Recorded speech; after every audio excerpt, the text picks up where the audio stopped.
random as heck. You're just kind of pushing your player away, and oh my God, Idrissa Gana Gueye just turns and whips you one. I'm thinking, what on earth have I just seen here? I couldn't believe it. He's obviously reacted badly, and I didn't expect him to slap me, to be fair. What is it like playing in front of an absolute madman? Yeah, he's a lunatic. Don't you lie to me.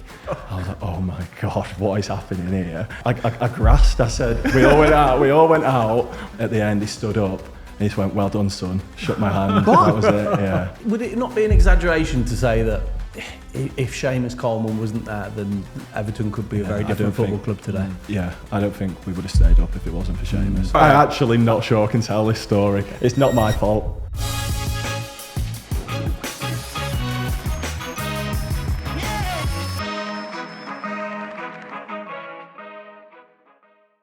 Michael, welcome to the Fozcast. Am I right in saying this is your first ever podcast you've ever done, right? It is, yeah, it is. Do you know how podcasts work, yeah? Just speak. I'll be all right, yeah. Basically, we'll ask questions and you kind of, that's it, that's right? Yeah, easy, interview, easy, yeah, I like it. Yeah, big interview. Yeah, I'll be all right. Right, we like to start with an icebreaker, okay?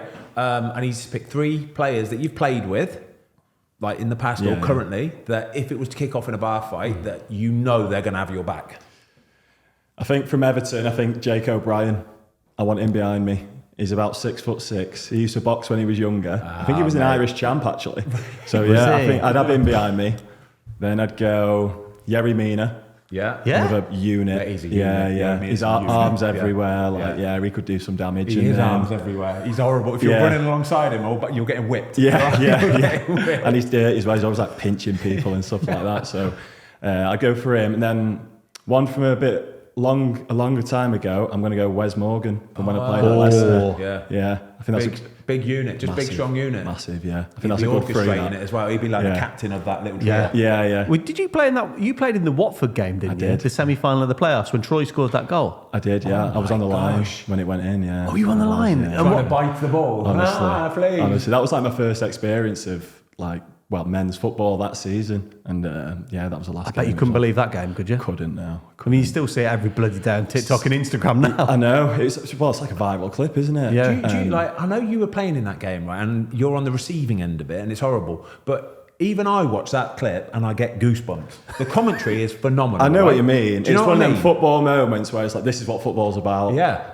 Obviously, I was on the receiving end of it, so it was a disaster. And there was people crying in the changing room. I think Casper was crying, Knockout was crying. I was like, what is going on here? So no goosebumps for you, no? Oh, no, not Was it Knockout that went down for the pen? I just scroll past it. I can't watch that again. Was it Knockout that went down for the pen? It was penalty. Yeah, well, he dived, didn't he? He got a pen. It was never a pen. The most sheepish look you've ever seen. We're waffling here, but the second save from Almunia, right? Yeah. So he makes a first save, and then I don't know how, but he can't even get up. His legs aren't working, right? But he still somehow manages to get up and blocks it. And then obviously the turn of events afterwards. I don't think you can even call that a save. It just kind of hit him. I don't know what he did. I don't know what was worse, the penalty miss or the rebound, to be honest with you. It was awful. But, Was he crying in the change room after a knockout? Poor lad. Yeah. Oh, poor lad. Yeah. Right, we're going to start with red cards. All right, because on the way up, we were watching the red card you got earlier in the season against Wolves. Yeah. Is it? I said this to Tom earlier. Is it the shittest red card you've ever had in your life? 100%. Honestly, I was baffled when it first happened, and he went down. I just thought nothing's coming of this at all. I didn't even think about it, and then the ref stopped playing. I knew I had something for literally. It must have been half a second. Yeah. Maybe I had his hair. I didn't know at the time if it was his shirt or his hair. And then obviously the longer they're looking at stuff and he goes to the monitor, I thought obviously I must have had his hair. But I thought still, it's not violent. Yeah. It's a complete accident. And it must have been for less than half a second I actually had it. Yeah. And I just couldn't believe it. You were fuming, weren't you? I was raging. I see you walking off the pitch, chuntering to and you kept stopping, turning around. Yeah, I was waiting for it to come on the big screen, and I was getting the crowd going as well. But no, it's not a red card though. That's what I mean. That's why I think the law has to change on things like that, because it's just common sense. It's not dangerous. It's not trying to be violent. Right? I explained this to Tom earlier, right? And he said, what's he trying to do though when he grabs his hair? I said, he's not trying to grab his hair. No. He's just trying to get a hold of the player. You're trying to get something, aren't you? And when we the club appealed, they put together there must have been 10 clips of me winning headers against strikers. and I'm jumping like this with my arm basically is in that position on his back as I'm heading it. And I've done the exact same. His hair's basically fell into my hands and I've squeezed it a little bit. At that perfect time. So I understand it can look like I have pulled his hair, but it's just the exact same movement and his hair's just fell into my hand. I didn't know this then. When clubs appeal a red card, for example, they put like a little dossier, a little collection of clips to back up your corner. So there was like the identical jumps where I've just put my arm in someone's back and won a header. And obviously this one was a little different. And they still weren't having it? No, they weren't having it, no. Who was it that the Fulham player pulled the City lad's hair? Who was it? It was, what's the American guy? Calvin Bassey, wasn't it, I think? Maybe. Was it Bassey? No, it was Tete. Yeah, Tete. okay, yeah. Tete pulled, I don't know whose hair it was at City. Probably worse than mine because he's not even challenging for the ball. He just got his hair and pulled it like that. Wasn't Docker, was it? And he didn't get sent off. So I was like, what chance you got? I do exactly, yeah. Mate, they're making it up on the spot as they go. Another red card incident, actually, just sprung my mind. I can't remember another one, I don't know. Not you, somebody else, all right? So it was on telly, Manchester United, and random as heck, you're just kind of pushing your player away, and oh my God, Idrissa Gana Gueye just turns and whips you one. I'm thinking, what on earth have I just seen here? Oh my God, I know. No, honestly, I couldn't believe it. So he was blaming me for something that had happened, and obviously this happens in games. And I was like, whatever. I didn't even say anything to him. I was like, get back in position, kind of thing. But he kept shouting at me and then he started walking towards me and got in my face. Obviously, I get on well with Garner. I like Garner, but he got in my face and he just wouldn't move. So I just give him a little push, like basically go get back in position. Like Jordan's going to take the goal kick. Like what you doing? He's obviously reacted badly and.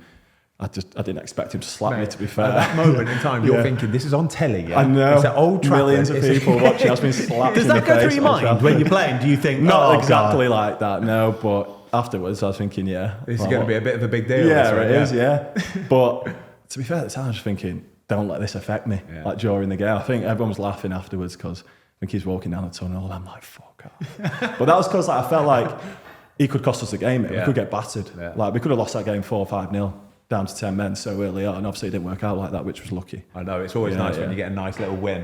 A 1-0 win, down to 10 men away at Old Trafford. But these things happen in football. You guys see this daily. But you don't normally, you don't see it on the pitch. No. Everybody's a little bit more controlled when it comes to the actual, on the telly, on camera, kind of, you leave it. Right? Exactly. In training, this stuff happens all the time. Well, you can't get away with it. You're not going to get away with it. Because I saw, obviously, a few days later, they had you and him with the boxing gloves. So is that like the social media manager? That was cringe. It's got to be the social media manager. It's not forced, but it was better organised, and they all chanted my name to get in the ring, so I had to go and do it. I had to go and do it. You've not done a lot of first podcast. So you've not done a lot of media. We watched one that you did with the club on the way up there. Is that kind of by design? Because you're 33 now. As you come, I guess, hopefully you've got a good few more years playing. But is it media of interest or coaching? Yeah, it's something I want to look at. Obviously, I'm 33 now and getting towards the end of my career, and I'm thinking, what direction we're going to go in. I've got my B licence coaching, and probably look to do my A licence maybe next year. I thought about doing it this year, but then you start playing and I didn't want it to get in the way and affect me when I'm playing. So maybe I'll look at that next year. But then apart from that, you look at obviously things like this, podcasts and TV work. I'm going to try and maybe do 1 or 2 bits there, see if I like it, see if I'm any good at it. And just take it from there, really, see what I enjoy. But yeah, it's my first one, so I'll let you know how I feel after it. Well, it's a good start, mate. You talk really well, honestly. We're pretty good at gauging people, aren't you? You watch people and you can build a picture of people. I've heard, obviously, you're a nice lad. I was at United with you when you were younger as well. So I know you were a nice guy, but you get a picture of what people are about. And you're exactly what we expected, mate. No, thanks, so well mate. done. And we also know your brother, Tom. So we actually do a bit of work with Tom, don't we? And if it's very rare that one brother's sound and one's a prick. Yes. Even Will, to be fair, your other brother Will, like what a boy. He's just a lovely lad, isn't he? Yeah, he is, What's that like then, having a twin brother who's also a footballer? First of all, having a twin brother, is it like the dream as a kid? Yeah, I'd say so. I absolutely loved it. Everything, but obviously since I can remember, I've done with Will. And I actually probably don't think we'd both be professional footballers. Maybe not, if we didn't have each other. What, to like push each other? Pushing each other, even when we was younger, always had someone to play with. Which definitely helps. Did you scrap a lot? Are you competitive? Did when we were younger. Not now, obviously not now. I'd batter him now, but yeah. But when we were younger, yeah, we did all the time. Little things like games of FIFA and that, chasing him around the house because he always used to beat me, yeah. But it was one of them, it's like with brothers, like you fight and then literally 10 minutes later you're back to best mates again. There's a clip, right? I will find it for this. We'll put it on screen. There's a clip of a dad in goal in their back garden. It's like the Ring doorbell or something like that. And one of the brothers scores, runs off, and the other one's fuming. So he runs up 2 foot. Does it? Like flying 2 foot. Yeah. You can see he's the younger brother as well. He runs up with 2 foot the older brother in the chest, right? The brother goes flying, then gets up and just starts beating the life out of him. God. It's incredible. I could just imagine that. That's brothers for you, innit? I've got older brothers, mate. My brothers used to beat the shit out of me. They did. Honestly, they were horrible to me. Good grounding though, isn't it? It is. It definitely is, yeah. So we talk about... when it comes to his football now, I actually get more nervous watching Will than I do like playing myself, because I want him to do well so much. And he's been through some tough times with injuries. He's had a lot of injuries. And like... recently he's been a bit injured the last few months, but he's had a really good like 3 years prior to the last 6 months, and I've been so happy for him, just seeing him back scoring goals and playing well. But yeah, sometimes it's hard, I find it hard for me to watch him. And then I've played against him 3 times as well, 3 or 4 maybe, and that's even weirder because I'm like directly against him. I know the tough times he's had with injuries, and obviously it doesn't affect how I play, but subconsciously I'm thinking I don't want to be the one to hurt him. But funny I say that, he actually injured me in pre-season last time I played against him at Preston. Do you think I'd love to know what his psyche of that was. So you're thinking, he don't care. He don't care. No, he don't care. No. That's interesting. We've got loads more to talk about, but you mentioned there about sort of as you get older, you kind of don't really care anymore. You kind of know what you do. What age was it, do you think, when you were so comfortable in yourself as a footballer, where you finally realised that you belonged where you were? I'll be honest, I think I've always had belief in myself from probably when I was about 18, 19. When I was a youngster at United, like I wasn't as good as people in my age group, but by the time I was 18, 19, I realised I'm better than a lot of people I'm playing with it, and I've got the ability to make it. Obviously, I had to develop physically and stuff. I think as you get older, obviously experience helps. I've been through a lot of tough times and good times, and they make you stronger. I think mentally is the most important thing. How to deal with setbacks, how to kind of, when bad things happen, how can you get yourself back in a mental space where you can perform to your best? And that's just something I've learned as I've got older. Try not to overthink things. Try not to get too high when things are going amazing, and try not to get too low when things are really bad. Have you learned that through experience or through like education? So have you worked with psychologists? I have worked with psychologists, but actually the first person to say that to me was Leighton Baines. He said, you're always best staying about a 6 out of 10. He said, you can win 5-0 and don't go up there to 8, 9, 10 out of 10. And if you get battered, you don't go down there either. You want to be level-headed. You want to always try and feel about a 6, 7 out of 10. 6 out of 10. And it was actually quite good. He was being funny and having a laugh, but it was actually quite good advice. Yeah. Because you don't want to get carried away, do you? And then also you don't want to be down in the dumps, which I have been in the past. So, experience definitely helps. I love the way you said 6 out of 10. Yeah. That's Leighton Baines 6 was his number, It's not too exciting. No. Not reach for the stars or anything. Just 6 out of 10 is cool, right? What a boy. This episode is brought to you by Expedia. One of the best things about being on holiday is that feeling of total freedom. No alarms, no meetings, no to-do list. Just waking up and doing whatever you want. I have just recently gotten home from a family holiday in Mallorca. It was supposed to be a lovely, chilled week in the sun. The hotel we were staying at, though, had proper bad boy road bikes to hire. So I ended up waking at 6 a.m., getting a couple hours to myself on my bike and back home before the family had even gotten out of bed. Some people like to relax and chill on holiday, and I like to do that too, but I also like to ride my bike. Expedia make these spontaneous moments easier and more affordable with buy more and save. No matter when you book multiple items for your trip, flights, hotels, and car rentals, you can save. And if you're a member, you can book one part of your trip first then add more right up until your last day of travel. It's never too late to save. Book now with Expedia. Savings vary, members only, at all protected. Can we do a bit of goalie talk, please? Yeah, of course. So I've had a little bit of research done about the goalies you've played for. So I'll list them off for you. Yeah. Paul Robinson, Kasper Schmeichel, David De Gea, Tom Heaton, Nick Pope, and now Jordan Pickford. First of all, Jordan Pickford. Yeah. What is it like playing in front of an absolute madman? Yeah, he's a lunatic. Obviously, he's amazing at what he does, but to play in front of him can be tough. And I've got a lot better with it as I've got older. When I first joined, as you know, he goes mad. He makes the most simple save and he's coming out, he's bollocking someone. It's like, mate, come on, you're going to have to deal with a few shots at some point. And I've got to the point now where I just completely ignore him. Like, he will be shouting all sorts of crap at me. And sometimes he'll be shouting me, when the game's going on, he'll be shouting me, wanting me to turn around. And sometimes I'll turn around and he'd go, Keno, tell him to fucking liven up. I'm like, mate, the game's going on. Why are you getting me to turn around for you to say that to me? But things like that, that's just what he's like. But he's incredible. And obviously, I think this season he's probably gone to another level with some of the saves What he's did made. you think? So the Newcastle save, right? It's to be fair, as a goalie, it's as good as it gets. Yeah, it's last minute. Yeah. You're away from home. Do you know what I mean? And for him and as I well, think for him as well, being a Sunderland lad yeah, against Newcastle. Yeah. But when I see him do a Vamos, right? I know. Tell me you've ripped him for this, right? Yeah, the lads have, but that just sums him up. He doesn't care, does he? That's just what he's like, and I think fair play to him. He's a different character, isn't he? Yeah. And I think that's in a good way, in the best way possible. I think you want characters like that, don't you? Do you reckon we'll ever see Michael Keane doing a Vamos? You definitely won't. I'm not sure.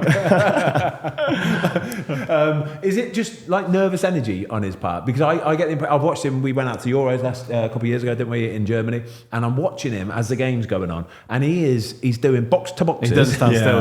He's doing box to boxes, but his arms, he's always pointing at the bench, talking to. He's always looking at the bench, talking to somebody, and then he's talking to John Stone. And I've seen John Stone so many times turn around as if to go, I just can't even tell you to shut up anymore. I'm too tired. Yeah. I honestly, I don't know, because every now and again he has a game where he's calm. Yeah. And it's like, me and like Tarky speak to each other afterwards, like, bloody hell, he was calm today, wasn't he? Like, what's going on there? And then the next game, he's back to his usual self. So I honestly don't have a clue. But yeah. It's working either way. It's working for him. So just a quick bit on all the other goalkeepers there then. Like I say, you played with some good goalies. Yeah. Goalies, your general opinion of a goalkeeper. Go on. What do you mean? Sorry, what are we like as human beings? Yeah, you're not normal, are you? You've got to have a screw loose, I think, to be a keeper. A little bit. A little bit. Yeah. Not in a bad way, but you are. We're good though. I still say we're solid guys. Like. Oh, 100%. Yeah, to be fair, like, a lot of you begging for it. No, to be fair, a lot of you are the best guys, and because you're a bit mad and you're funny and things like that. But I think to stand in net and get balls twatted at you all day, you've got to have a bit of something not right with you. But no, definitely all good people, yeah. I can't tell you one that's a not, to be fair. It's interesting to see, like, say, the goalies that you played with. Like, you look at Jordan Pickford, the way he goes about his business, and then you look at someone like Tom Heaton, the way he would go about his business. Yeah. The complete opposite. Yeah, Heaton's just the ultimate professional. Complete opposites. Yeah. I remember him being in the gym before training for a good over an hour, doing mad stretches, but on the Kaiser machine. So he's holding Kaiser machine, like doing the splits and stuff like that every day before training. Who was it telling us that he used to do finger weights? Oh, no, he did as well, didn't he? Somebody said about it. He would stretch his fingers. Nick Pope. Yeah, he would stretch his fingers out and stuff like that. He would walk around stretching his hands out because it might keep them out there wider. Yeah, trying to get them to grow. Phantom diving in training. But he was probably the calmest keeper I've played with. I loved playing in front of Heats because he commanded his area. He was always talking to us and helping us, but he was nice and calm as well. It was a good presence. Centre-back partnerships then. Yeah. You've basically played your whole career with James Tarkowski. Yeah, I've had a lot with Tarky, How many games do you reckon you've played? I don't know, to be fair, because when I was at Burnley, I played and he didn't. Yeah. When I left, he started playing. Got you. And then, so really, I've only played with him since he's been at Everton, but I've been with him a lot of years, if you know what I mean. So I love playing with Tarky. I think he's a great player, first Underrated? and foremost. Yeah, I do, because he's very good on the ball. Yeah. Physically, he's very good, never misses a game. He'll block anything, he'll head anything. I don't know what more you could really want. And he's developed into a really good leader as well. I think tactically he's very good. these days, especially, you see him at half time and that, talking to midfielders, wingers, what they need to do better and how he thinks they can change to help us. That's interesting. So Tarky's definitely been really Manager good. in the making, maybe? Yeah, I'd say so. Yeah, I'd say so. I think he'd definitely give it a go. I asked this is a really random question, right? But I asked this to Fozzie the other day, right? Outside of your immediate family, so you're like mum and dad. Yeah. Your missus. Who have do you reckon you have shared the most amount of meals with in your life? Because I said this to him the other day, and he went, "Oh, it's a great question." Wow. And it's probably Craig Dawson. Probably, yeah. Just 'cause I played with him the most. I've been with him the most time. Pickers would be up there. I've done 9 years with him, solid. Yeah. Yeah, he You would be. think breakfast, Yeah, lunch, Seamus training, Coleman, yeah. dinners at away games. Yeah. That's a lot of meals, that, isn't it? Yeah, it is, it is. It's a good question, that. Yeah. I do. That's feedback. There's a stat about James Tarkowski going around at the minute. He holds the record for the most yellow cards in consecutive whatever it is, without getting a red card. Oh, wow. 64 yellow cards he's had in a row. Has he? Not one red card in amongst all of that. He probably should have had a couple in there, to be fair. Shouldn't he? He's got away with a few. But yeah, 64, it's quite a lot. It's good, isn't it? Quite a lot. So that's a new record. But he knows the limit normally. Yeah. He knows the boundary. He likes to get stuck in and be tough, which he is. Yeah. But yeah, 64 is a lot. Do you like, as a defender, do you almost allow yourself a yellow card a game? Do you know what I mean? I don't. I rarely get booked. Yeah. It's just not something I do. I'd rather defend properly. Not saying they don't defend properly, but I think sometimes just taking someone out for the sake of it or fouling someone at the halfway line in front of the counter attack, I think that's a good thing to do and something that I've had to kind of learn to do more sometimes. I think sometimes, not that I've been too soft, but a bit naive really. Like, I can take a yellow here sometimes. So I've never really been that kind of player, but it's something over the last few years I've looked and thought I should probably do more. Really? Yeah. What do you look for in like your centre back pairing? Like, is there any particular qualities that you think complement you? Not necessarily. I think if I'm building my ideal centre back partner, he'd be rapid. Not that I'm slow, but just to have someone who can cover big spaces with ease. But then I also like having a dominant pairing. So I see myself as me and Tarky as like a dominant two, where any balls come in the box, 90% of the time we're getting them away. And I love defending like that. When we're under pressure, me and him, we thrive off it. Yeah. When we're sitting back in the box and crosses are coming in and we've got to defend, we've got to block. That's what we're made for. Bread and butter, yeah, isn't it? It is, yeah. It's and enjoyable, people probably that find part. it weird that we like that, but we do. But I honestly think that for certain players and for certain characters, that's the easy part of the game for you, because you can play if you play against like Man City from 6, 7, 8 years ago, where it's David Silva and Aguero and it's pop, and you're getting exposed right, left, and behind you, everything's exposing you, right? Honestly, it's a scary place to be. Yeah. But when it's when you're coming up against a team and you're going, we're just got to dig in today and try and get your head on everything. You're like, oh, thank God for that. Yeah, It's exactly. nice, yeah, isn't it? you come off the pitch and it feels class Yeah, to know it's nice. that you've Put a proper defended shift so in, well. yeah. Yeah. And what about like the environment? So at Everton, it's been an interesting few years. It's been tough times, battling against relegation, but you never felt like Everton were going to go down. But obviously, Sean Dyche has come in and done a job. This season, you flew up the league. Yeah. The atmosphere must just lift, mustn't it? Just the pressure taken off, is it? Definitely, but I think the manager's got played a huge part in that. When he first came after Dyche left the club, he said, "Listen, lads, we need to get out of this relegation scrap we're in, but I've not come here to fight relegation. Once we're out of this, we're looking up and we're looking to Europe." And I think our form from when he came in until the end of the season last year was European form. Yeah, it was, yeah. And then we've just carried that onto this season. When we first came into pre-season, he's talking about Europe in the first day and showing us charts of how many points we need to get on average per, say, 4 or 6 games to achieve Europe.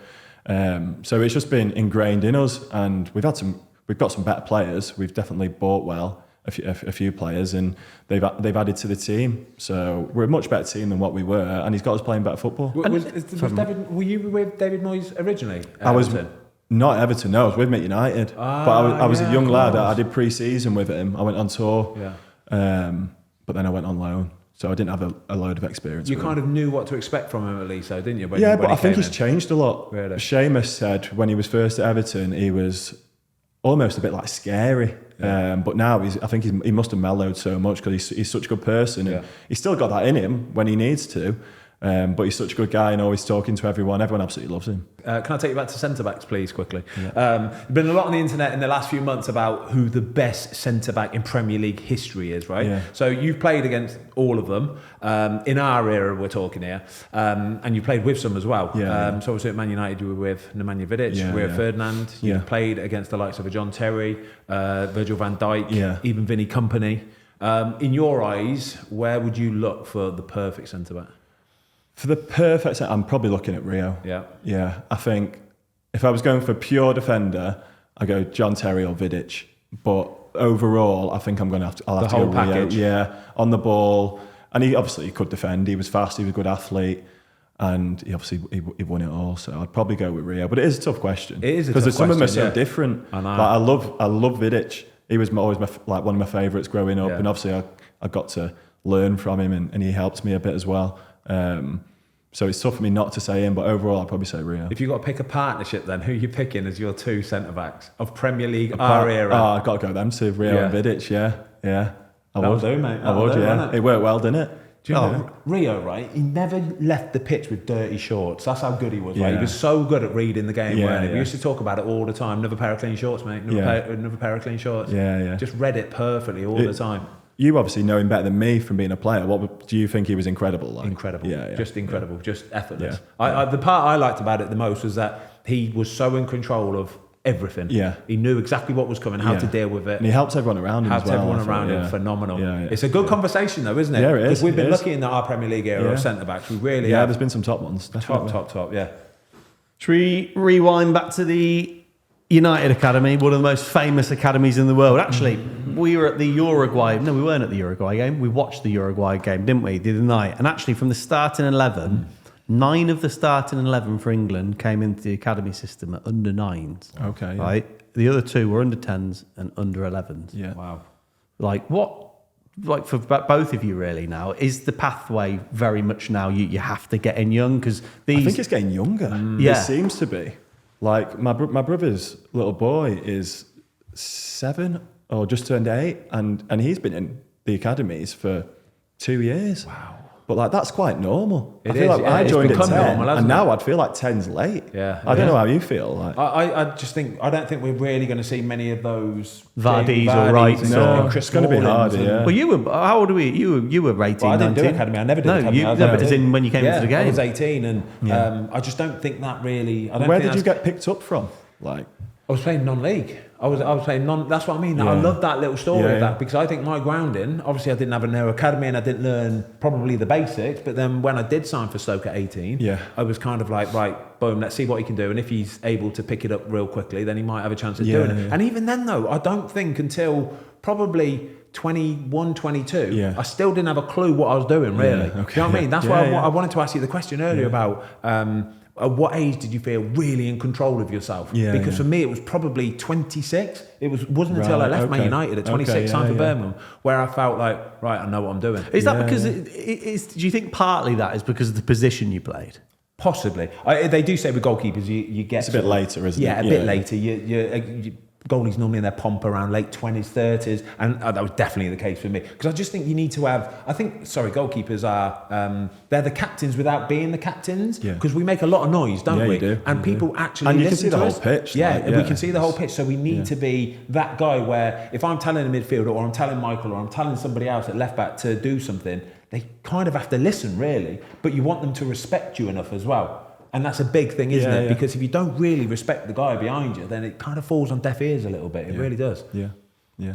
I mean, what was the academy system like for you, Ian? Because obviously you're in there with your brother. Yeah. And although you didn't have a long first team career at United, there couldn't have been any better grounding, surely. It was amazing, and to be fair to United, they were really patient with me. Like when I was that age, I wasn't as good as other people in my age group. Will was like the next big thing, and when he was a youngster, he was amazing. He was always the best in the age group, playing years above, and I was just kind of flirting, am I going to stay here? Are they going to release me, kind of thing? But I always worked really hard, and I went through a big growth spurt, which kind of killed me a little bit. I found it tough to even kick a ball properly and stuff. I just wasn't. The brain very just good. couldn't commute it. Yeah. Compute it all. Sorry. Yeah. But when I was under 17s, I was still playing they told me for the whole season we'd like to play under 16s. And when it came to the scholarship time, which was obviously that time before that, Will got a 2-year scholar and a 1-year pro straight off, and I got a part-time scholarship because they weren't sure, and I was buzzing with that because I was thinking the more chance of them probably releasing me. But from there, I did. So the first year I went back to college and I was doing 3 A-levels, and then because I couldn't come to training every day with the other lads who were full-time scholars, I did one-on-one sessions probably 2 or 3 times a week with Paul McGuinness. And the amount I improved was a joke. Incredible. So that's all down to Paul. And then I came in pre-season, obviously finished that year doing my A-levels the first year, and all through the summer I was training every day with the full-time scholars, and I just thought, I'm better than a lot of these now. And it was time for me to go back to school, and I went for the first week and then quit.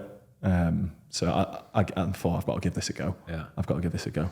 It's nice. It's got a bit of belief that. Yeah, it's nice when you're like starting to get in control of stuff and you think, no, I'm not having this. It goes to show, doesn't it, when maybe players are released earlier, that isn't the end of the pathway for them. We had on the Wrexham podcast, we had Ollie Rathbone on. He said he was same age group as Scott McTominay, and he said he had a year where he grew 4 or 5 inches, and they used to call him Tin Man. He said he couldn't walk. He said he was like just. The growth spurt was so severe. Being tiny. Yeah. When he was coming through, he was so small, and like he was always quite highly rated. But you never thought he'd be physically what he is now. But back in the day, also we used to get X-rays on your wrist, and they'd tell you roughly how tall you're going to be. So really, yeah, we were like 10, 11, 12 getting X-rays and telling me I'm going to be 6'3", 6'4". So that probably helps them think, I did not know that was the thing. So they get an X-ray of like, and it's what, projected bone growth They do. They either do like a DEXA scan or a proper X-ray where they can. It's like trees. You got the circle. Yeah. He's a big on this one. They can just tell. They can just tell, mate. Science, they call it. Yeah, that's amazing. I was reading or watching something earlier on, and when you were a part-time scholar, is it right that you were having your own tutor that your parents were paying for, and then Sir Alex got involved? Yeah. So that second year when I said I'd quit, I wanted to carry on my A-levels. I'd just done a year, and I thought it's probably good to get them done anyway. So mum and dad were paying for me to have tutors, so I was training all day, coming home, getting tutors. Wow. And I think maybe a month or so must have gone by, and I was just in the pool, like recovering in the pool at training ground, and Sir Alex walked through, and he was like, "What are you doing here?" Because he probably thought I'm not supposed to be here. And I just told him basically I'd quit school, so I want to train every day, and I feel like I'm doing well. And he was buzzing off it, to be fair. And he said, when you're done, come and see me, come up to my office, and we'll have a chat. And I went up, and he said he was going to cover everything. He was going to pay for my tutors. Real?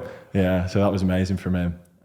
Obviously, it really helped my mum and dad as well, because that wasn't cheap. So I managed to finish them. I didn't do the best. I did all right the first year, but I passed them anyway. But yeah, then the second season I played every game. We won the Youth Cup, and yeah, just amazing. How nervous were you walking into Sir Alex's office? Oh, so nervous. Did you think he was going to bollock it? You shouldn't be here. Oh no. To be fair, I didn't think he was going to bollock me. I was bollocked by him another time. You got a hairdryer. I actually not sure I can tell this story. It's not my fault. I'll tell you, and if we want to cut if you want to cut names, don't name names. But so basically, we were under. I'm trying to think what age I would have been. Maybe like under 18s, and like I never went out or anything, never drank until I was a bit older and stuff like that. I was like the most focused guy ever.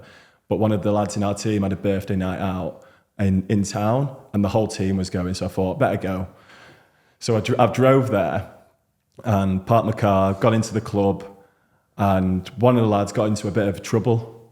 Anyway, that got back to the club that this lad had got in trouble.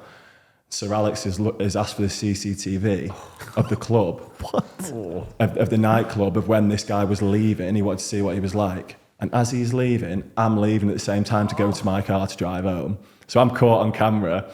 And obviously, this lad was in pretty big trouble, really. And he's called me into his office, and the first thing he said is, "Don't you fucking lie to me." I was like, "Oh my God, what is happening here?" I grasped. I said, we all went out. We were all there. We did have training the next day. I said, I wasn't drinking. I said, I didn't see anything from what had been accused of this lad. And yeah, he was like shouting, give me the proper hairdryer treatment. And then at the end, he stood up and he just went, well done, son. Shook my hand. That was it, yeah. And that was it? That was it. So it was like a test? Yeah, almost like a test. And like, yeah, the relief I felt when he said that and shook my hand, honestly, I couldn't believe it. Well done, son. Yeah, You took well that done, bollocking son. like a champ. Yeah. And obviously never held a grudge or anything. I didn't do anything wrong. But I was caught bad Were time. you like completely, was he just everyone in awe of him? Like that whole stronghold he had on the club? Well, you know that more than me. You know him more than me. Yeah, as a youngster, he was quite scary, but yeah, just in awe of him. Aggressed. I was driving, boss. They were all drinking. Yeah. That's so good. Right, you've been in a few relegation scraps. Yeah. They're horrible, aren't they? Yeah, they are tough. horrible. The mood around the place, going into training every day, everybody's low, it's horrible, right? We did a podcast the other day with Mick McCarthy, and he actually said something really, really made me think about it, actually. Really good. He said, there's a couple of things I look for in people and players. He says, one is a bit of personality and one is character. He says, but people think they're the same thing. He said, and they're not. Yeah. He said, I see loads of players with personality and they're bubbly and they're in front of the camera. He says, but when you're in a relegation fight, that's when you see character. Yeah. He says, you see the character of the man. And you must have seen an awful lot of personalities that fail in the character category, correct? Yeah. Oh, 100%. I think, to be fair, one of the things Seamus always said when we were down there, he got us in team meetings, he was like, we need to show the most character. We need to be the best team together in this group, not necessarily the best footballers. If we are the best team and together more than these other teams, we will get out of this. And we always did. It was close a couple of times, but I completely agree with what you're saying. When things get tough like that, you see players throwing things in. Throwing things in for fun, don't they? Don't want to be out there. Honestly, yeah, some stuff where the lads who you'd like to think do show character are like, what the fuck is going on here? Like, we've got a fucking huge game. We're all fighting for our lives and you're pulling out with something like that. People fighting in the dressing room and stuff. I saw the day before a huge game. Yeah, it was just crazy. But I know exactly what you mean. But I always think in them situations, from Seamus, he always made sure we were more together and more a team than all the others. Would it not be an exaggeration to say that if Seamus Coleman wasn't there, then Everton could be a very different football club today? Yeah, I don't think we would have stayed up if it wasn't for Seamus. I'm not just saying that. Unless you know him and you've been around him, you don't know the impact he can have. Even this year, he's not played a lot. He's obviously been through injuries and stuff. But having him there it's priceless, honestly. The way he is in the changing room before a game, the way he speaks to everyone and makes sure everyone's happy, new signings. But then if things are going tough, he's the man you want in your corner. He's the man who can motivate you, who can let you know what Everton Football Club means to everybody. He'll talk about going to the shop and bumping into Evertonians and what it means to them and things like that. He's an incredible person, obviously an amazing footballer, but he's an even better person. No, that's class. Yeah, it's unreal. I don't think people maybe appreciate the value of these kind of guys, what he will be teaching the players, even yourself. But like I'm talking about the young lads that are in their 20s. That set of values and how to conduct yourself, and it's priceless. And keeping them standards high, always, every day in training, every day. If one thing's off in training, if you don't like the feel of it, he's going mad. And not in a dickhead way. He's just like you said, his standards are up here, and he doesn't care if you make mistakes, but you have to give 100% every day. And you need people like that, don't you? That's just what I think is so important, to have the right characters. Like you say, you can have a team full of absolute ballers, but if they ain't got the character for when trouble hits, which trouble will hit, don't matter if you're the best team in the world, sometimes you're going to go through sticky patches. Yeah, exactly. But if you've got a bunch of good lads, honest, hard-working lads, take accountability and will dig in. But isn't that what's interesting about, like, a bit curious about, like the managers? Like, you've still got some of those old school managers, which I guess David Moyes would fall into that category, where perhaps, it's not for me to say, but maybe they don't have the strategy or the tactical depth that maybe some of these younger managers coming through. But what they do with the football club around the characters and how they build a squad is more important. Yeah. It definitely counts for a lot, doesn't it? Yeah, it does. I think the first thing as a manager is you try and be good to people, get people on your side, but you need good characters in your changing room. To be fair to Moyes, tactically, I think he's very good. I think he's actually a lot better than what I thought he would be. The amount of detail he goes into. Like the day before a game, we're out on the grass, which for sometimes like 2 hours 15, really? Which is that is a long time. The day before a game, and we'll play literally 12 minutes small sided game, a few boxes, 12 minutes, and then we're just doing tactics and set pieces, and it's so detailed. And it's like, but if this doesn't work, we're going to do this, and then we'll go and do set plays for ages. So I think, I don't know what Moyes was like originally, but I think now he's definitely tactically very good. Fantastic. Yeah. What's the night before a game look like for you? What's your kind of routine, and what do you like to do? Let's say it's a home game. I've got more relaxed probably since I've had kids. When I was younger, 2 days before a game, I wouldn't go out the house. Would you? I swear to God, I wouldn't. I'd literally sit on the sofa all day. That's all I was thinking about. And as I've got older, obviously kids come along and stuff like that, and you're busy, but I'd still relax in the evening, maybe have a game of darts or something. I like playing darts, just to take my mind off it a bit. But yeah, I still try and get a good sleep, 10 hours sleep, eat the same meals and stuff like that. What's the meal? Go on, give us your pre-match. Spag bol. I know, yeah. It's Spag classic, bol, yeah. isn't it? Spag bol, yeah. Yeah. I actually have, it's called Spicy Dukes. The day before the game, we call it Spicy Dukes. It's like chorizo, chicken, Cajun spice, chili oil. So that's my night before the game. Why Spicy Dukes? He made it up, and it's just known at the club as Spicy Dukes. Decor, yeah. What a legacy. Yeah, I know. Yeah, his name's mentioned every day now, just through his food. And then, spag bol day of a game, yeah. It's just, you can't go wrong. You can't go wrong. I'll have a spicy Dukes. What were you? Oh, mate, anything. I would have. I'd make little toasty sarnies. Change it up? I didn't bother me. I'd have anything. Okay, I'd have tomato ketchup on it, cheese on it, chicken sarnie, anything, mate. Didn't bother me. But like, say we're like 12 o'clock kickoff. I used to force pasta down me at 9 a.m. I have changed it now, where I'd go to an omelette now. Would you? Yeah. I'd say it's hard work trying to eat spag bol at 9 First thing in the morning, yeah. It's horrible, isn't it? It's tough. Yeah. What would you prefer? What time kickoff is your favourite? Definitely not 4 or 5 p.m. I think they're the worst. Just in between ones. It's obviously, I do love a 3 o'clock. Yeah. And then I'd like to be 12:30 or night. Yeah. Not caught in the middle. Because then middle ones, like you kind of have a decent sleep, and then you might go for a long walk and stretch and stuff. But then you don't have time to relax after it. You've got no time to have a nap, whereas a night game can have another nap. I can tell you the best time, actually. Friday night, yes. 7:45 p.m. kickoff is without doubt. If you get 3 points, it's the dream, and you haven't got a game for especially in the 9 championship. days. With a weekend off. Unbelievable, isn't it? It's so because it's got the manager coming in going day off, 2 days off, weekend off, boys. It's heaven, isn't it? It is. Yeah, there you go. Should we do a bit of manager chat then? And we were looking at so am I right in saying you've had Koeman, Allardyce, Silva, Ancelotti, Benitez, Lampard, Dyche and Moyes at Everton? Yeah. Wow. I mean, there's some managers getting in through there. some managers there, aren't they? Well, but look at the quality. How many's that? And then Duncan Ferguson had a few. You probably couldn't count him. 8 managers there. Yeah. Mine with Duncan. I'm in the 9th, yeah. Oh, yeah. Any standout ones there? Any? We've got to talk about Don Carlo, haven't we? Oh, yeah. I saw you spoke about Moyes, so I'll leave him. But yeah, Carlo was incredible. Was he? Yeah, I think he was the best I've ever seen at keeping a whole squad happy. Just what a legend, what a good guy he was. People skills, really? Talking to people. But then also, he would rotate the team quite a bit. So at the start of the season, I was playing really well, but I'd probably play 2 out of 3 games. And he'd just make sure everyone plays a little bit. As the season went on, I think I played every game for like 6 months because I was doing really well under him. But he rotated a lot, and just the way he was with people was class. And his staff were amazing as well. Davide, his son. Yeah. Obviously, when someone like Carlo brings his son in as a coach, you think, is it just his son? But he was honestly, he was a joke. Yeah. He's one of the best coaches I've had. That's unreal. Tactically, the way he got his playing, he took a lot of training. So together, they worked so well. I imagine playing for Sean Dyche for you as a centre-back it makes it as easy as it needs to be, right? Yeah, do the basics well. But Sean was incredible for me at Burnley.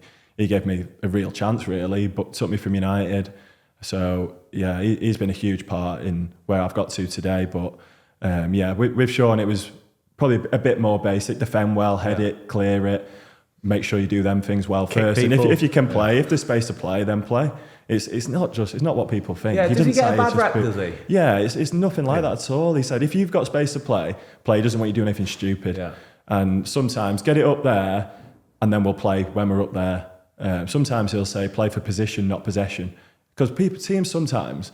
It actually makes sense. Keep the ball in their own 18-yard box. It's not going anywhere, are they? Like, if I'm a defender and the other team's doing that, I'm buzzing. Yeah, damn right. I don't want to be running back to my own net. Just give me a breath. Yeah.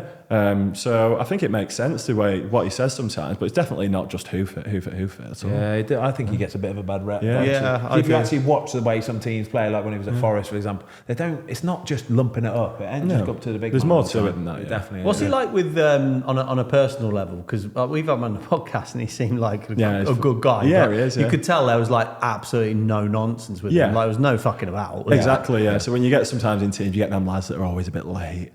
And a bit sloppy with stuff, and like that's a big bugbear for him. You just can't do that with Sean Dyche. Like you're gonna get yourself out the team. We used to have like a fine system and spin the wheel and stuff like that for all little things like that. So he does make a laugh out of it, but if you're doing it too much, like you're not going to be a player for him. Would he pull somebody into his office to give him a like, right, mate, you've done it a couple of times? Yeah, he will 100%. Yeah. Which I genuinely don't think is a bad thing at all. I think you need that. Yeah. I think if you don't have that, things can get sloppy, and then that obviously transfers onto the pitch at some point. Yeah, totally agree. Jamie here, we did the podcast with Daichi, and we just finished it, and he went up to Daichi and went, "Cheers, Daichi." I've been done like that, doesn't Sean did not like that. What did he say? You should be Sean to you. Sean to you, son. 20 at the time, I think. Who are you calling Daichi? No, what did he say? Do you remember what he said? Go on. Did you just Daichi me? Yeah. I can imagine him saying that. Yeah. We don't talk about it much, do we, Jay? We never bring it up, do we? Yeah. And now it's time for Nothing Like It, presented by Sky Sports on Now. Look, I've played in the Premier League. I've sat in those dressing rooms on big weekends, final days, must-win games. And I've watched just as many from the sofa. I've felt what it's like when a stadium goes absolutely mental because everything is on the line. There's nothing like it. The final day of that 2011 season when I was at Birmingham City was one of these massive moments. Going into the last game, 5 teams were in with a chance of the dreaded drop. Us, Wigan, Wolves, Blackburn and Blackpool. We were playing away at Spurs, and as the game was going on, we could hear cheers and boos ringing around the stadium as news was filtering through from the other games going on at the same time. I'll always remember our fans trying to get the message to us that because of results elsewhere, we had fallen into the relegation zone. The pressure intensified, and when that happens, it can either help you or hinder you. And unfortunately for us, we conceded a late goal, which sealed our fate. And despite winning the League Cup that year, we were relegated from the Premier League. Premier League football. There's nothing like it. Premier League has the whole country watching. Make sure you're one of them. Stream Sky Sports on Now. Head to nowtv.com. 18 plus, UK only, broadband speeds of 2.5 megabytes per second required. Frank Lampard, obviously flying with Cov at the minute. Yeah, he is, what was he like for you? He was good. I didn't play loads under Frank. I did at first, and I thought he was really good. You could see he cared so much, and tactically he had some good ideas.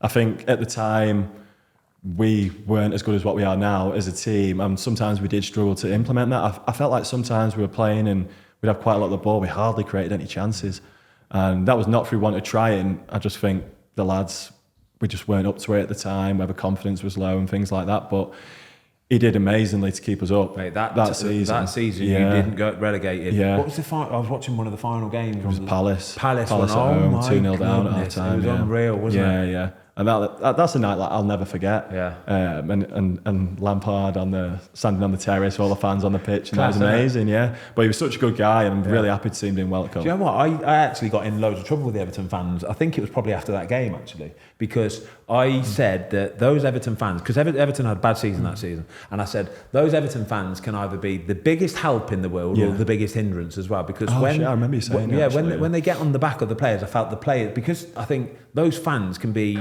such a hindrance when things aren't going well. Like you think back to Goodison, it was so on top of you, wasn't it? It was, and they were so close to you. And I think sometimes it got in the players' heads a little bit, and it could really hurt them a bit. But when it was okay and the fans got behind them, oh my gosh, that place would rock, wouldn't it? And I remember watching that Palace game, and I think I put a tweet out saying something along the lines of, see, when you get behind your team like you're doing now, behind a common cause, and everyone comes together, that's the kind of results you get. And they help you so much, don't they, those fans? The fans they are incredible. Like you said, when things are going well, when we need a good result, like the Chelsea game the other day. The welcome we had coming into the stadium, it's just special, and the atmosphere was a joke. But yeah, it could in the past be a tough place to play. Like you say, Goodison, the fans are right on top of you, and it can be intimidating. I've seen players really struggle to play there sometimes, especially when things aren't going well. But that's where I feel like you need a good mentality. You need to be resilient to be an Everton player, and I don't think you stay at the club for a long time if you're not. But that's something that you have to live with. But it's worth it for the good times. In the way, to be fair, they could have, for a few of them relegation seasons when we were close, they could have easily given up on us. They could have been booing us, but they weren't. They turned up in thousands, welcoming us to the stadium and giving us the boost we needed. So without the fans, we wouldn't be all right. What's either. the new stadium this year? So sometimes teams can take a bit of time to settle, but Everton are flying this year. What's the new stadium like, and facilities? Is it like a real step up? Oh, it's, massive. The facilities are insane. This changing room's huge. We have like a pool in our changing room and stuff like plunge pool. Like a plunge pool. Yeah, I suppose probably as big as this room. Wow. The pool, next just off the showers and stuff. The facilities, it's incredible. The stadium itself. I don't know if you've been yet. No, never. You'll have to get there. But we've not been amazing at home this season. We've had 2 good wins at home back to back now. But I also think you've got to get used to it a bit. I personally have loved playing there. But I think as a team, we've got to get used to it. The fans are getting used to the new surroundings. But then I also think it gives opposition a boost coming here. When you come into play in a new shiny new stadium, it just gives you a bit more sometimes, doesn't it? I agree. It's like Tottenham. Do you remember when they moved into their new stadium? Exactly, Like, we were struggling with West Brom at the time, like on the verge of relegation. I remember going there, getting a 1-1 draw. First time we played there. But everybody just seemed to have like a little bit more of a spring in their step because it's this shiny new stadium. Like footballers got everything they could ever want, but actually playing in a shiny stadium like made them go a bit harder. And I promise you it does. It's mad, isn't it? I remember thinking the same like back in the day when West Ham moved. Obviously it's not been an amazing stadium, but it was good like just to play somewhere new for the first time, and you definitely helps. You walk in off the coach and you can smell it. New carpet everywhere. Smell the brewery they've got in there. Yeah, I know. You can smell new carpet, paint everywhere, and you walk around and go, oh, this is nice, isn't it? Yeah. This is nice. You've seen all those memes on the internet of like Leyton Orient players, apparently when they walk into the Tottenham Stadium next season when they get relegated, looking around, just taking pictures of everything. Can you imagine? There's loads of memes. The internet's funny, isn't it? Do you think they'll be all right, Spurs? Oh, mate, I haven't got a clue, you know. Talking about fans, this is where I think Tottenham's biggest problem is the second they walk out on that pitch, the first thing that goes wrong, a misplaced pass, somebody doesn't quite take a nice touch or something, you can hear the fans straight away start to grumble. And I don't think that Spurs squad has got enough character to be able to deal with that. That's the thing, you look at them and you think... Exactly. Some of the players we had at that time might not have been the best players, but character-wise, you'd want them there in a battle. You look at Spurs and... Who am I to question them? I don't know them, but it just looks like they need more. You can be the best players in the world, you can, but if you haven't got that bit of, like I say, character, a durability to be able to just deal with it, and honestly, you struggle. So it was interesting. The Japan game we went to, didn't we? I heard a few boos last night at the full time for England. Football fans, mate. Football fans for you. Proudest moment of your career so far? Probably my England debut. Yeah, it was Germany away as well, which was a tough one, amazing one to do it in. Yeah, I'd say that. You know what it's like when you join United as a 10-year-old and eventually get to play for England. It's special. 12 England caps. Where was that? Was under Southgate, right? It's all Southgate. All Southgate. Yeah. So when do you remember the moment you got the call? And I was actually we'd finished training, I'd gone home, and in the evening, I used to be a member at a local gym near us, and I'd just been in the gym, and I was having a shower and that, and I got out of the shower and saw a missed call off Dyche. I thought, fucking hell, what have I done here? Why is he calling me? I thought I was in trouble. So I called him back, like thinking, shaking a bit. And he told me, he said, Gareth Southgate wants to give you a call, he wants to call you up. I was like, oh my God, I was buzzing. So I just got in my car and waited 10 minutes, and Southgate called me and told me, and went home and told my mum and dad. And yeah, it was insane. It's not, and that's why it's the proudest moment, because you know how much it means to your family. Yeah. That support network that you've had all everyone your that's life. been through the journey with you. Exactly. Yeah, it's just a huge thing. Was that the same for you? Like, is that it's exactly that. like? I can imagine your mum and dad, like your dad, mum and dad, particular. my wife, everything. Yeah. Like, it's just, you know how much they've sacrificed for it. Yeah. And they deserve that just as much as what you do. It's nice, isn't it? How many caps did you have? I think similar to 8 or 9. Was it 9? Yeah. Something like that. Anyway, Yeah. but yeah, that would always be at the top for me.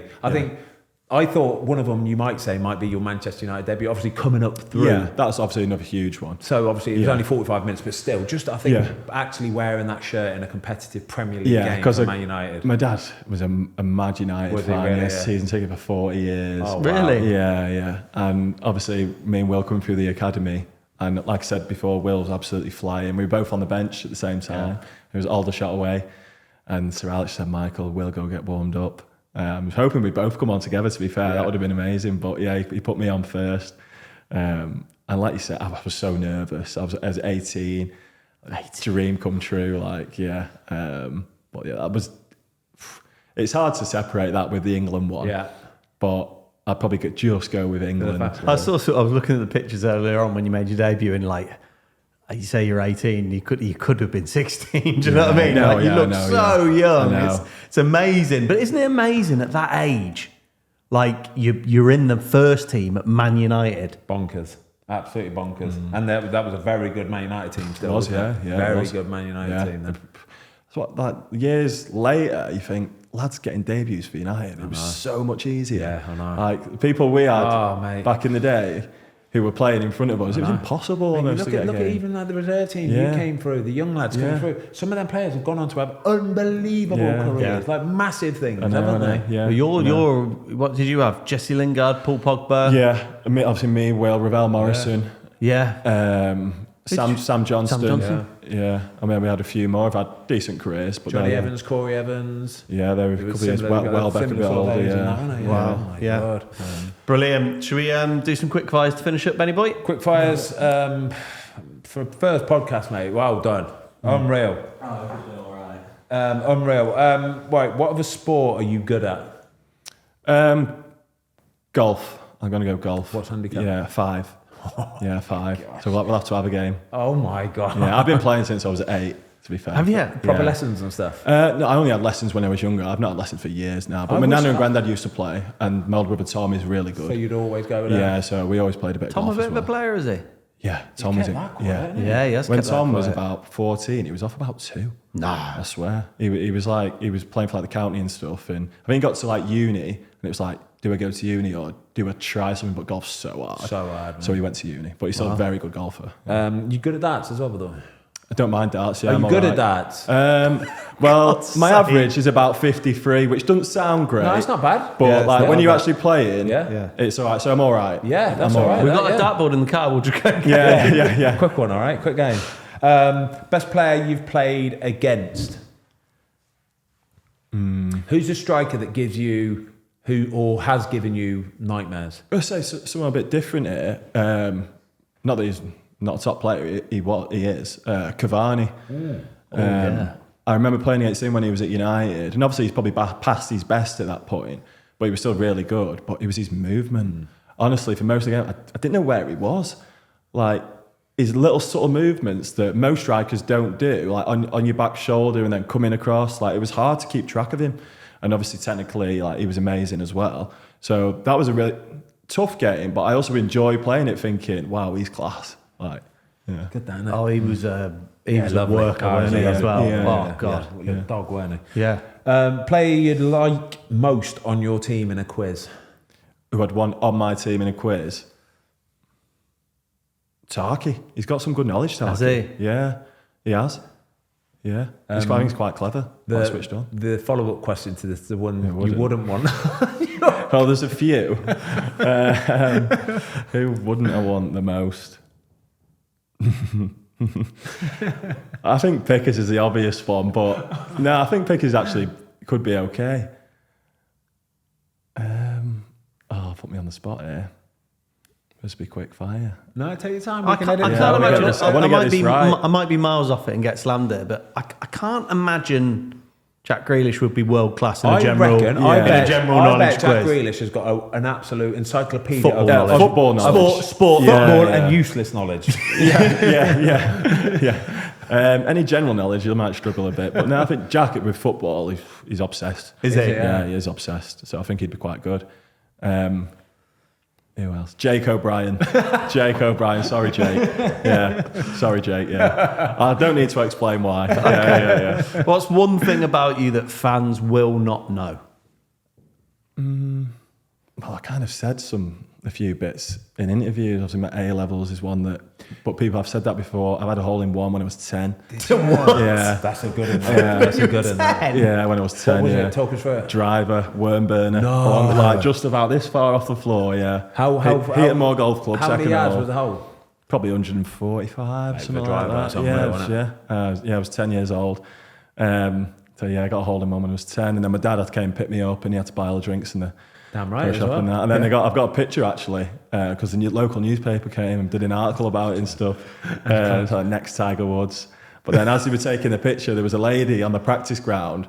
Practice ground's about 40, 50 yards long. She had about 50 balls and she got one in. And she's come in the picture as well. And got, I was fuming. I've got a picture on my own as well, but she got involved, yeah. But imagine doing that. That's rubbish. 10-year-old kid there, got a hole in one. I'm 50 enjoying yards, it. yeah. Hole in one's right. Hole in one 1479 data. Hole in one's easiest because any random could div one. And 10-year-old can get it. Yeah, exactly. Yeah, but it could be a player. Right. 1479 data. 147 is the hardest, right? 147 is the hardest, but Yeah. I don't think by a million miles, but it's definitely harder. Yeah. Yeah. Okay. Yeah, 9 Agreed. dart in the middle, yeah. Yeah. Yeah, it's got to be. Anthony Robinson, by the way, Fulham player, got a hole in one on a par 4 in the summer. Did he? Yeah. No, he put- didn't. Yeah, he put a video on the internet. Par 4 driver. Wow. I'm sure it was Anthony Robinson. play. Yeah. I'm sure. Do you have any like apps or games that you play on your phone that you've had for forever that you just still play or won't let go of? Nah. Do you not play anything like that? No one plays games No, on I do, phones I apart do. from Wow, you. what have you got, Snake? No, I've got some awful games, honestly. Have you? I've got What's your favourite? A football chairman game that's about 1,000 years into the future. Literally 1,000 Right, years wow. into the That's future. fun. Yeah. You And still it's- play now? I still play now. Yeah, And when I've you're had it travelling for- and stuff? Yeah, but I travel. Yeah, when I'm yeah. sat on a plane, you know when you lose signal for a minute and there's like in between the internet coming on and stuff, I'll just sweat it for half an hour. Every single time. That's not a bad thing to have. You play loads of games, to be fair, don't you? Yeah, I do. Right, go on then. Next one, Tansy. Right. Okay. Who's your best friend in football? Easy to say, Will. Yeah. Yeah, I'm brother Will, yeah.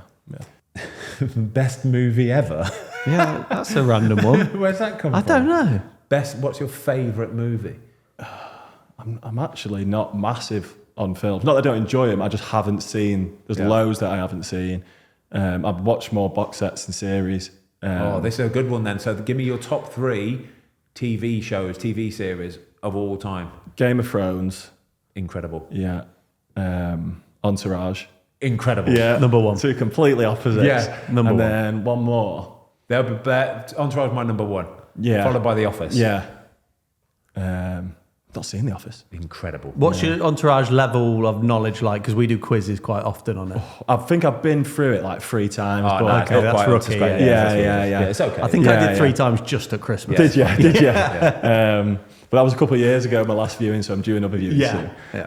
And then one more off the top of my head. Harry Potter, are you into Harry Potter? I like Harry Potter, Lord but of not the my Rings? favourite. No, not Lord of the Rings, no. I'll give you them 2. Yeah, I'm happy with them. yeah. They're complete opposite, but they're Yeah. right up there. They're right Yeah. up there. Game of Thrones. And then one more. What is one thing that bothers you way more than it should? Ben, do you want to give Michael an example from your list? in Yeah, anything. what's yours? I'm talking anything. He's got a list. I've got a list.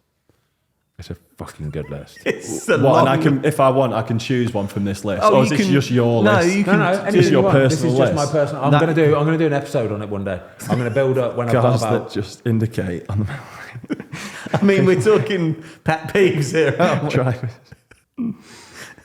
Oh my God. It's good though, isn't it? Have you got anything that springs to mind? It's a good list, that. Do you know, A lot of we've just done a lot of travelling, and one thing that really, really pisses me off, I say it to you all the time, don't you know when you're in a queue? Security queues. Security queues. Oh my God. Right, so first of all, that annoys me. Yeah. But it's the part where say like being tall Yeah. and you're a footballer and you're playing the Premier League, people recognise you, right? Yeah. You're supposed to be facing forward. Yeah. And you know somebody's recognised you because Yeah. you, as a You can footballer, just you're always even if scanning. people don't come over, you just know, don't you? They're just looking know. at you. They're all looking at you together. Exactly. But then instead of just facing forward, they go on the half turn, and then just to really piss you off, they'll go on the 3/4 turn. So they're almost looking, just to make it look like they're looking at like the building, looking around. Or even worse, when they just get the phone out like this, and you're like, mate, I can see you. I can see you doing it. Do you know what the worst one was when we were in America in the summer, or the last time we went?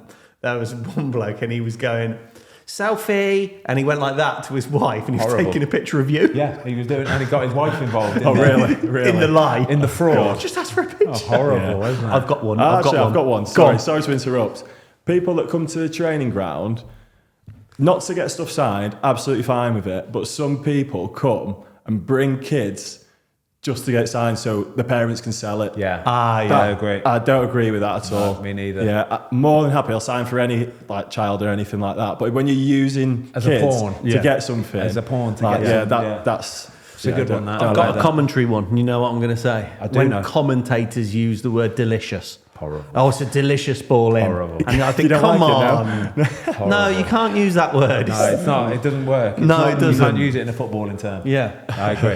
I agree completely. Did I tell you the other one about commentators? That's one of my pet peeves as well. Yeah. Is when they take a shot nowadays. Everybody wants that. What's his name? Martin Tyler. Everybody wants the Martin Tyler moment of the Aguero one. Aguero. Every commentator now wants that. Tries to do. Yeah, so a striker shoots from 25, 30 yards and they shout their name as much as they can. I'm thinking, stop shouting. Like, stop it. Just on the off chance it goes in, then that will be replayed. Their moment, for Can I throw eternity. one more in? Come on. Like Fantasy Premier League, right? The way they do it with assists and stuff, it is when someone lays the ball off to someone 40 yards out and they score a screamer and they get 4 points for it. Yeah, I agree. The assist metric needs to be looked at. Yeah. What would you do though? How could you change that? I just don't give I think it them needs so to. hard, No, isn't I think it needs to Yeah. be an assist of of level. Yeah, of substance. Like a key pass. It has to be meant. Key it has assist. to be a key assist. Well, yeah. an assist is an assist, isn't Yeah. it? No, but it's not. There's levels of assist. Yeah, isn't I there? agree. Yeah. Good There chat. we go. That was random. Yeah, no, Good yeah. chat. Well done. Michael, thank you so much for coming on Thanks today. for having Really me. appreciate No, I enjoyed it, Incredible, yeah. mate. Yeah, well thank done. you. No, Love it's the been good. Fozcast. Cheers. The Thank you. Fozcast. Thanks everybody for watching. We hope you enjoyed the latest episode of the Fozcast. Don't forget to give us a follow on Spotify. Up the Fozcast.